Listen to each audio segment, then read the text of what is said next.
I'm just coming to you today to talk about serving with love and mediumship ethics.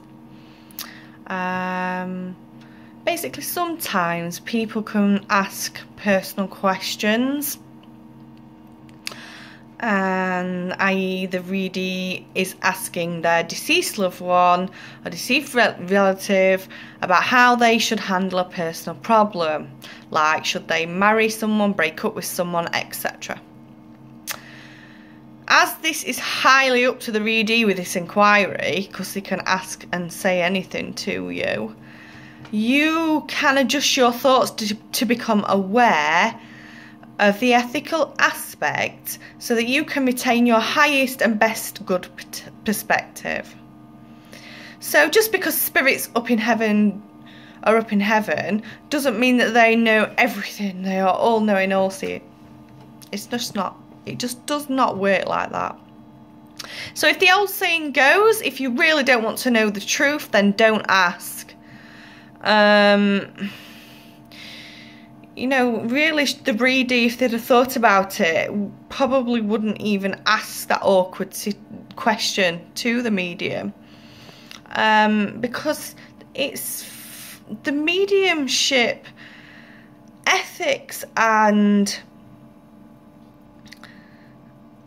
our job to give back certain information that's not going to upset the readee.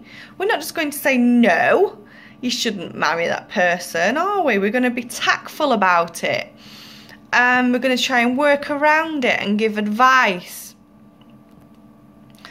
I mean, it's not up to the medium if they have to answer every question. So basically, the medium needs to be tactful in how they answer it, and come up with a phrase that politely declines to relay that question. So such as, it wouldn't be in the best interests of the spirit to be asking that, or I don't feel it's my intention to answer that question. Sorry, I'm starting to go down because the chair's going down. 1 minute. Silly chair.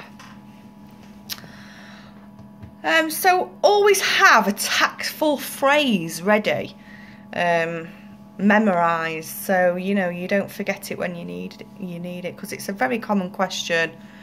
Should I be doing this? Should I be doing that? And you know, it's not of the spirit to say yes you should be or no you shouldn't be, because at the end of the day you got free will, so you can choose whichever way you want to turn. You've just got to live with the consequences of each action.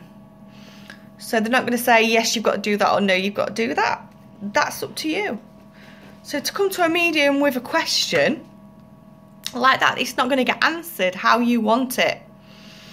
They're going to give advice and they're going to give guidance from spirit rather than a yes-no question. If you're wanting to know specifics like that, then get some angel cards and learn how to use them, and help them guide you that way.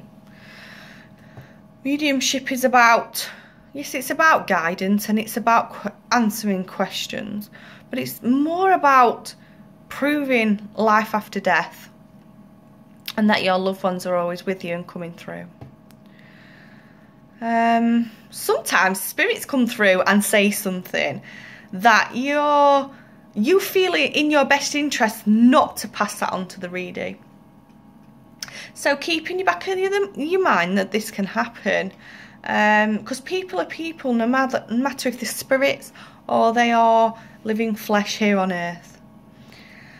You can use your mediumship much like a filter, so you're passing on what you feel is the highest and best good for all concerned, using the ethics code as a filter. If you do this, then your readings will always be the best that you can give. And if there is any kind of doubt as to how the reader is interpreting the message, take the time to clarify the issue. You know, going deeper with it, make sure they understand what you're saying to them, so they don't get the wrong impression. Sensing with your heart chakra when you're giving readings is the best way to go, because you tire less.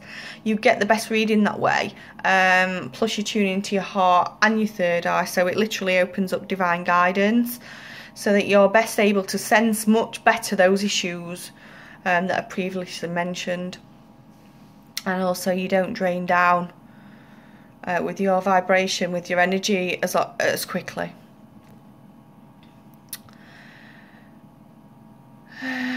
So basically, you need to always be on your high level of judgment, with the ethics being the key, and not tiring. Because if you do, then you could make an error of judgment or accuracy. So, training yourself to be a medium and to use certain words and phrases will create a higher level of aid to the readee, as well as help the spirit and yourself. Because often spirits bring with them issues with them that they would like to explain to the readee, and they'd like closure on things that happen within the relationship, or they're asking for forgiveness. Some have unfinished business.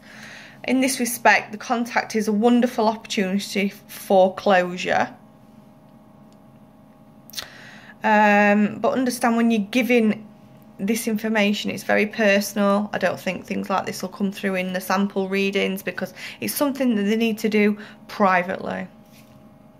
So just remember, we should be giving these readings with love, with ethics, and we should be thinking about what we're saying to the readee, because if ever we upset that readee somehow because we've worded something wrong, and they physically feel the upset, then it's going to come back to us. You know, karma happens even to us mediums that are giving out good readings. It's going to come back over and over. If it happens again and again, then that medium is going to find their energy depleting, and it's going to eventually become a big problem. So I'd like to end this video just to remind you all, even when you're not giving readings and you're just on a personal level and you're talking to people day to day, just to remember to talk from the heart and try not to upset people, because karma will come back somehow, energy wise.